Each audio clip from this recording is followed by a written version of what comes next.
queridas amigas, amigues, amigos. Bienvenidos a este nuevo episodio de Knockout, donde no se trata de perder el conocimiento, sino de ganarlo. Hoy vamos a conversar sobre inventores e invenciones. Y por eso invitamos a dos poetas, a Jessica Díaz, que nos da mucho gusto tenerla con nosotros, apoyada por Luis David de Todos los Santos, en su mejor esquina. Y en el extremo opuesto de este cuadrilátero tenemos al poeta Ricardo Pollens, apoyado por Blanca Salces. Sin más, vamos a saltar a nuestra primer pregunta. El señor Fausto Celorio, en 1947, llevó a cabo un invento que transformó la forma de comer de todos los mexicanos. ¿Cuál fue? ¿La nixtamalización? La nixtamalización, el que hace tortillas como El aparato que mezcla la masa y hace una batidora. La máquina de tortillas. Sí. ¿Pero cuál máquina de tortillas? Porque hay desde el Pues metal. estos robots gigantescos que tienen en La los tortillería. mercados, que La van máquina que está en metiendo las tortillerías. las tortillas crudas y salen cocidas y van haciendo, ¿cuánto quiere? ¿Medio kilo, 1 kilo, 2 kilos? Jessica, O sea, ¿tú estás de acuerdo con esta? Es lo que más o menos intentaba decir, como esta máquina enorme de hacer tortillas donde pones la masa y las babs. La que tiene cadenas y rechina y van Sí. cayendo las tortillas al extremo, etcétera. salen en una plancha y se van haciendo así como... ¿Ustedes podrían encontrar alguna analogía entre esta máquina y el poema? ¿O el poema como máquina? Por supuesto. Pero ¿cómo sería esa máquina? ¿O cómo son esas máquinas? Le pones sentimientos, los empujas. Los Pero la poesía no avientas. tiene que ver con sentimientos. Los aplanas. Puede Bueno, venderlos, ¿ideas? pero... ¿Ideas? Bueno, siempre, pero también hay Conceptos. ideas en el diseño de una mesa o de un ring. O sea, la poesía tiene que ver con formas y con figuras, con cómo decir al mundo. O sea, cómo me siento al respecto del mundo es algo que yo puedo hacer como poeta. Pero yo puedo leer 2 o 3 versos tuyos y digo, bueno, lo que tú sientas es tu problema, pero no me estás ayudando en nada a lo que yo quiero ver de lo que es el mundo, ni estás buscando algo más allá de, es tan terso y azul el mantelito que cubre mi mesa, ¿no? O tiene que ver con una reflexión sobre el mundo, cómo estás en el mundo y cómo puedes decir el mundo o sublimar el mundo a partir de lo que dices. O sea, la masa vendría siendo formas y... Es un poco qué cosa fuera, qué cosa fuera, qué La cosa masa. fuera, la masa sin cantera. Tacos de palabras. Amasijo. Eso y la idea, por ejemplo, de William Carlos Williams, de que el poema es como una máquina, ¿no? Sí. Y en este caso, o sea, yo estoy totalmente de acuerdo con esa idea y creo que cada poeta o cada movimiento hace distintas máquinas, ¿no? En este caso, esta máquina que inventó Fausto Celorio. Fausto Celorio es una máquina muy particular que ayudó a revolucionar, yo creo que la manera de consumir tortilla, de venderla, qué sé yo, De que no pero te quemes también las que manos. esa máquina tiene un mecanismo especial, ¿no? Que tiene ciertas partes que la hacen funcionar y que eso es, al menos a mí, lo que me interesa mucho de un poema y de la poesía, que son estas pequeñas máquinas que se van formando y que tienen un funcionamiento particular que hacen que eso opere, ¿no? Y que eso accione, funcione y demás. En donde lo que dice Ricardo, están en juego todo lo demás, ¿no? Ideas, emociones, formas, figuras, lenguaje. Sí. Desde luego, porque ahí perdón, Salsas. Cuando uno dice máquina, y en el caso de la poesía, pero también de la tortilla, lo que está en juego es la eliminación del concepto de autor, ¿no? O sea, lo que se elimina es el autor, como la máquina vino a eliminar la mano de la tortillera, Y las quemadas. que en le la da mano. algo a la tortilla, ¿no? Que le pone algo de su cuerpo en la tortilla. Con la máquina ya no tenemos eso, ¿no? Igual, la idea de que un poema se puede producir casi por sí mismo, digamos, ¿no? Debe de haber aplicaciones que producen poemas, ¿no? Sí, hay aplicaciones, sí, hay bots, hay Hay un bot, por ejemplo, ¿Poéticos? que se la pasa haciendo haikus de ajolotes en el Twitter, que me toca seguirlo y pues va haciendo en el algoritmo y pues tiene como cierto efecto, digamos, que ya como más allá de lo poético, ¿no? ¿Esos son los puede la frijoles? máquina hacer un poema y puedo decirte, no, lo que hace la máquina es ordenar según lo que le piden. Ya decides tú si eso es o no es un poema. De la misma manera, sigue habiendo tortilleras. O sea, tú tienes la elección de irte por el kilo de tortillas a la tortillería o llegar con la señora que está junto a decirle que cuesta, digamos, que 30 pesos más, pero están hechas a mano, ¿no? La tortilla de autor sigue existiendo en ese sentido. Lo que encuentro igual de la poesía y la máquina de tortillas es que los dos me hipnotizan. O sea, yo puedo pasarme horas viendo chin, chin, chin, y puedo pasarme horas leyendo poesía.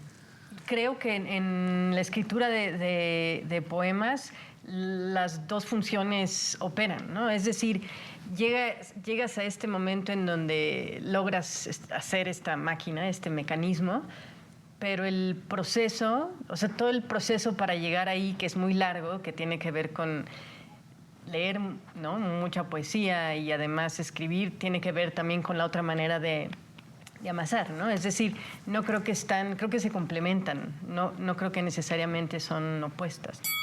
Ha habido muchas máquinas de tortillas, ¿no? Antes incluso de la de Fausto Cerón, que es la que conocemos ahora, que él la inventó en 47, pero ha habido muchas versiones después, ¿no? Actualmente hay, bueno, la forma, la edición, no sé, 40 de esa máquina que se ha ido perfeccionando a lo largo del tiempo. Ahora hay 100,000 máquinas de tortillas. En la India, en México, en Estados Unidos, en el mundo entero hay máquinas de hacer tortillas, ¿no? Y antes, que es interesante, en 1901, Everardo Rodríguez inventó una máquina que no era como la que tenemos ahora, sino que nada más las acarreaba ya aplastadas a un comal, pero eran tortillas cuadradas. Y así como quedaron nuestros ojos, les vamos a pedir que no se vayan, que regresemos en el siguiente round de este episodio. Y hoy este round se lo tenemos que dar a Jessica Díaz, porque fue la primera que buscó desde sus movimientos manuales esta máquina portentosa que admiramos todos. No se vayan, volvemos en unos instantes.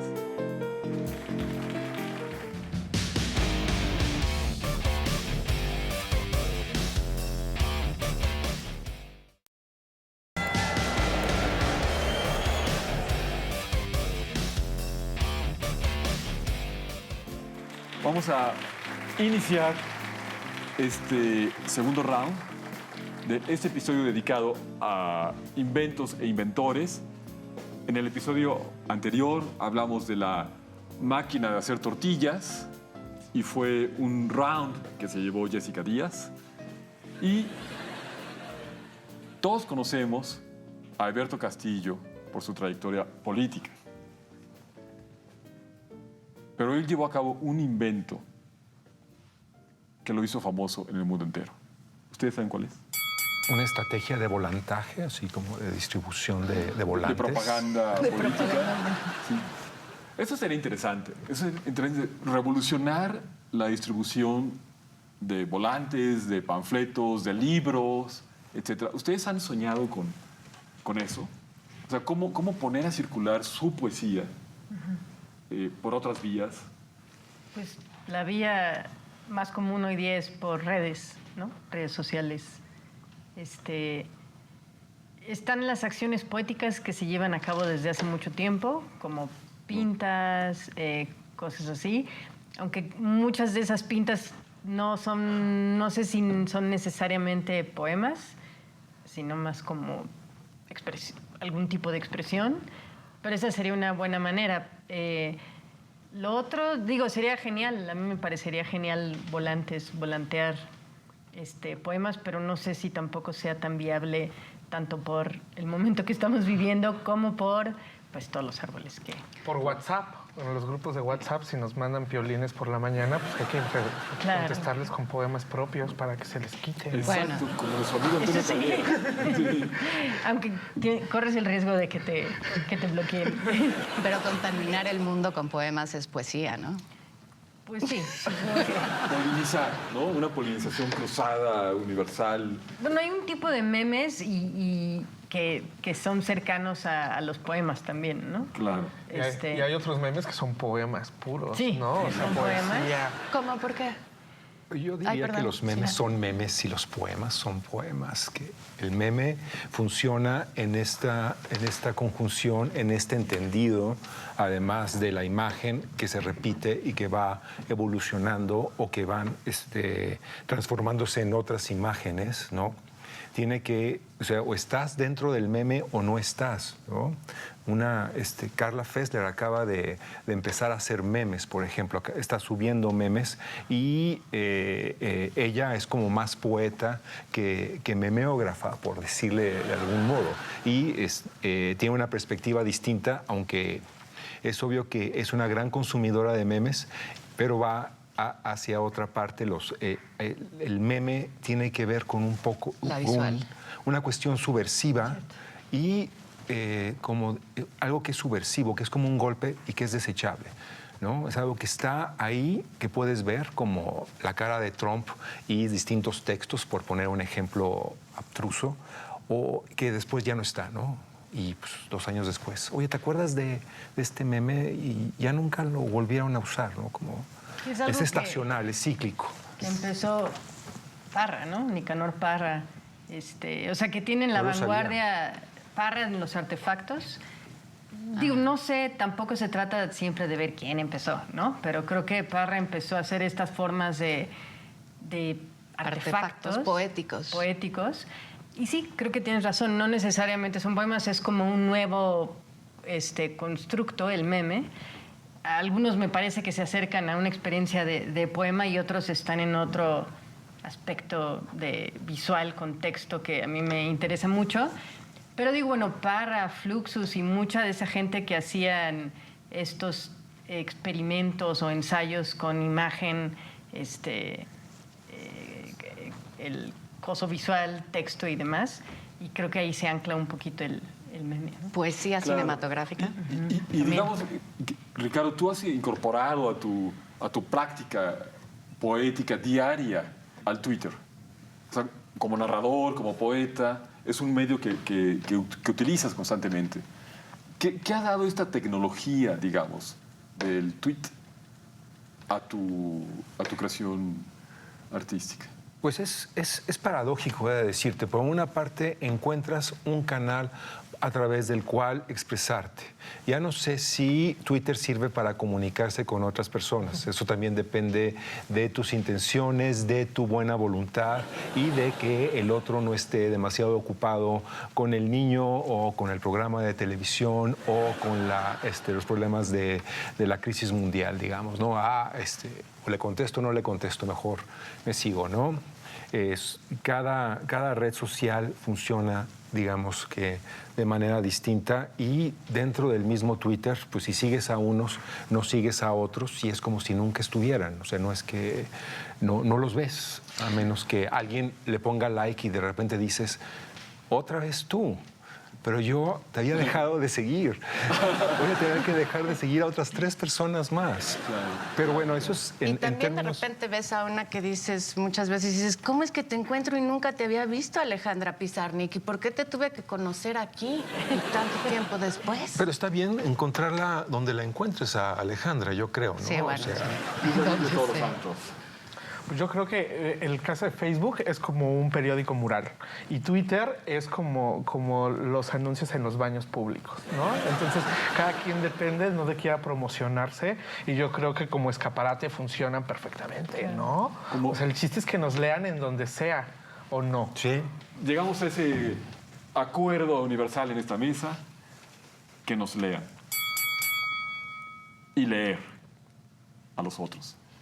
Con esto vamos a terminar este round, que debo de confesar, no fue responder a la pregunta. La pregunta era, ¿qué inventó este hombre que pasó de la lucha social, que estuvo en la cárcel en Lecumberri, que fue candidato en 88 a la presidencia de la República y que creó en 1967 a la famosísima Tridilosa, esta estructura que todos hemos visto, que es una serie de prismas sostenidos por columnas de concreto, que son ultra ligeros. Cuando lo hizo en Texcoco el primero, todos decían, bueno, pero eso no sostiene nada, porque es una estructura ultra ligera, no ligera, ultra ligera. Y para probar que se podía detener, subió un camión de 50 toneladas y lo hizo rodar sobre este techo de Tridilosa. Muchísimas gracias. Este es el segundo round. ¡Ay! ¡Jessica lleva ventaja! ¡Qué emoción! Tendremos hoy a la segunda ganadora en la historia de Knockout.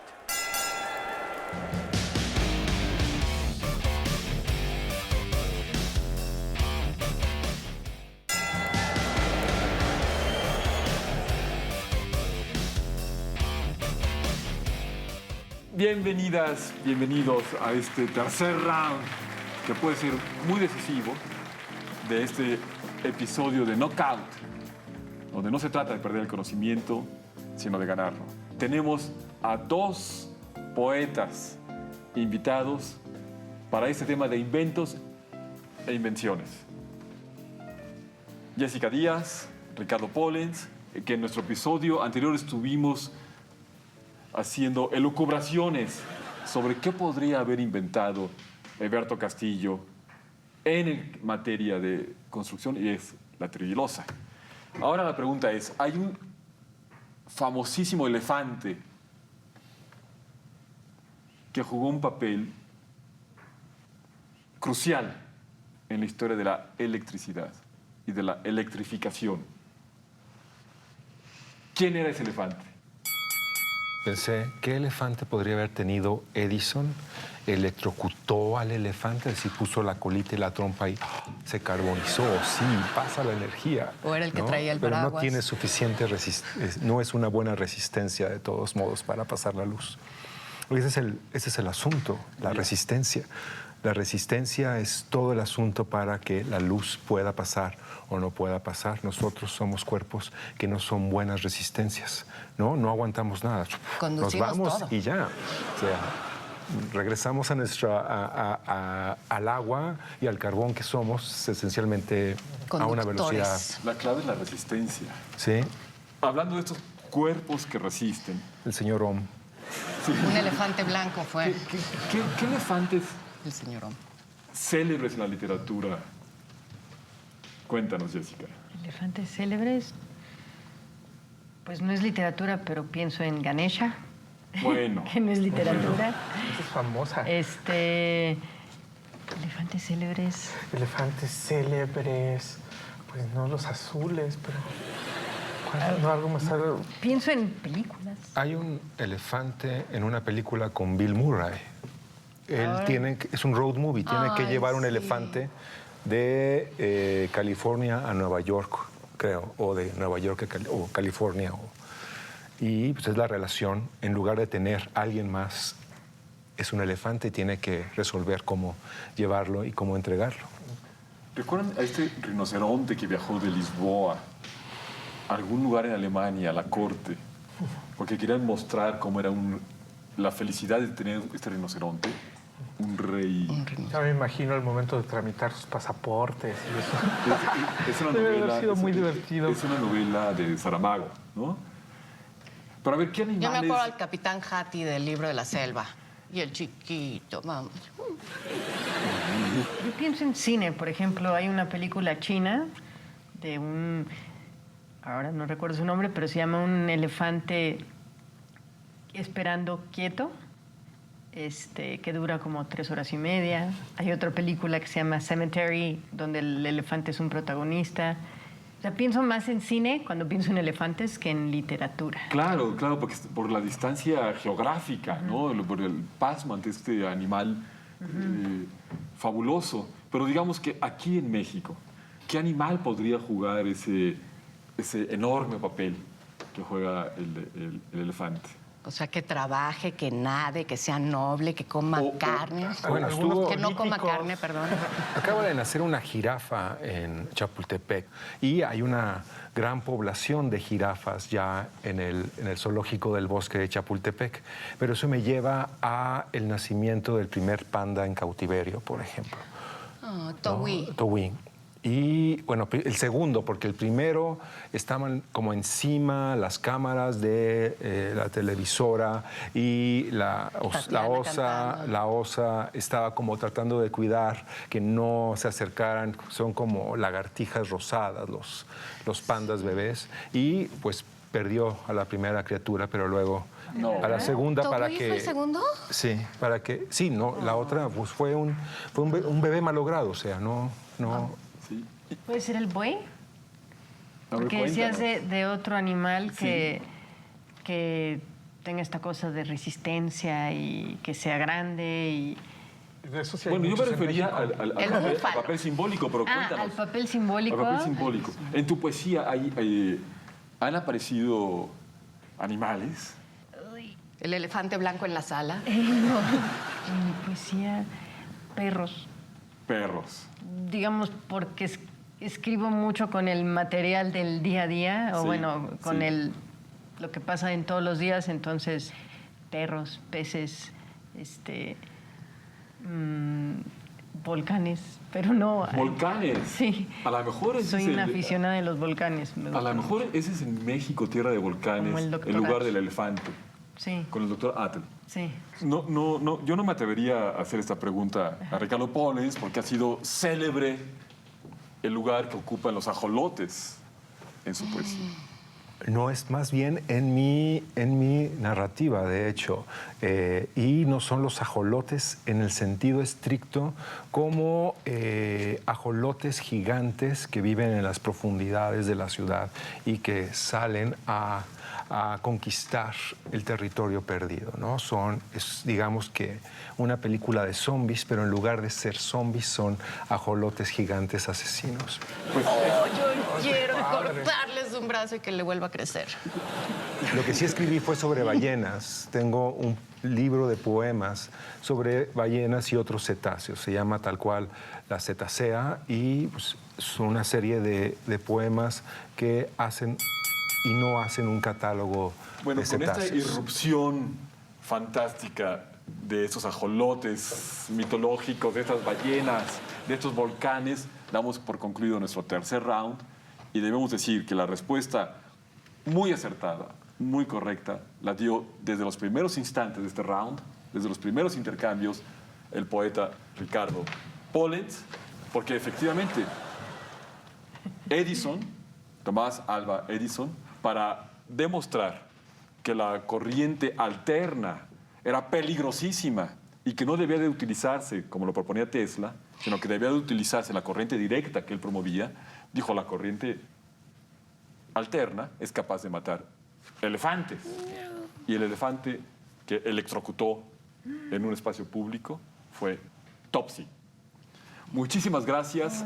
Lo que tenemos aquí es un espléndido round ganado por Jessica Díaz, otro espléndido round ganado por Ricardo Pollens y un round declarado desierto.